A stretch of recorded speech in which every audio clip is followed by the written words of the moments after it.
بسم اللہ الرحمن الرحیم۔ یوں تو ماہ رمضان المبارک کا ہر لمحہ، ہر ساتھ، ہر گھڑی باعث رحمت، باعث مغفرت اور باعث عنایات، باعث کرم ہے۔ لیکن ماہ رمضان کے آخری عشرے کی طاق راتوں میں اللہ رب العزت نے وہ شب رکھ دی ہے کہ جس ایک شب کی عبادت ہزار راتوں سے افضل ہے۔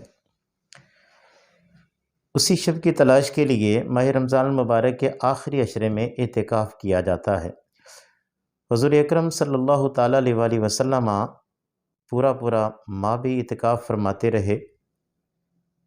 آخری عشرے میں تو بالخصوص آپ نے اعتکاف کیا، بلکہ ایک سال کسی عذر کی وجہ سے اعتکاف نہ کر سکے تو آئندہ سال ماہ رمضان المبارک کے اندر 20 دن آپ نے اعتکاف کیا۔ اور ایک روایت کے اندر یہ ہے کہ جس ماہ رمضان المبارک کے اندر اعتکاف نہیں کر سکے تھے، اسی ماہ رمضان المبارک کے بعد شوال کے آخری عشرے کے اندر اللہ کے محبوب علیہ الصلوۃ والسلام نے اعتکاف فرمایا تھا۔ حضور اکرم صلی اللہ تعالیٰ علیہ وسلم کا فرمان ہے کہ جو خلوص نیت کے ساتھ اعتکاف کے تقاضوں کو پورا کرتے ہوئے اپنا اعتکاف مکمل کر لے، اللہ اسے 2 حج اور 2 عمروں کا ثواب عطا فرماتا ہے۔ اعتکاف کی 3 قسمیں ہیں۔ ایک اعتکاف واجب ہے، ایک اعتکاف سنت ہے، اور ایک اعتکاف کی صورت اعتکاف نفل ہے۔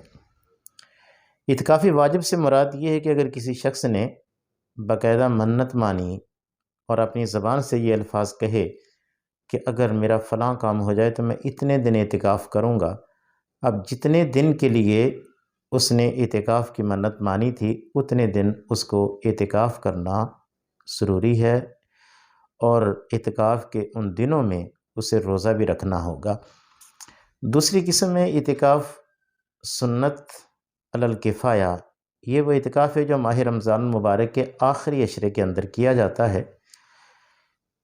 ماہ رمضان المبارک کے آخری عشرے کے اندر ہر وہ مسجد کے جہاں باجماعت نماز ادا کی جاتی ہے اس مسجد کے اندر اعتکاف کیا جا سکتا ہے، اور اگر کسی آبادی، کسی بستی میں سے کسی نے بھی اعتکاف نہ کیا تو ساری بستی گناہگار ہوگی، اور اگر کسی ایک شخص نے اعتکاف کر لیا تو ساری بستی سے یہ بوجھ اتر جائے گا اور اللہ تعالیٰ سب کو ہی اس کا ثواب عطا فرمائے گا۔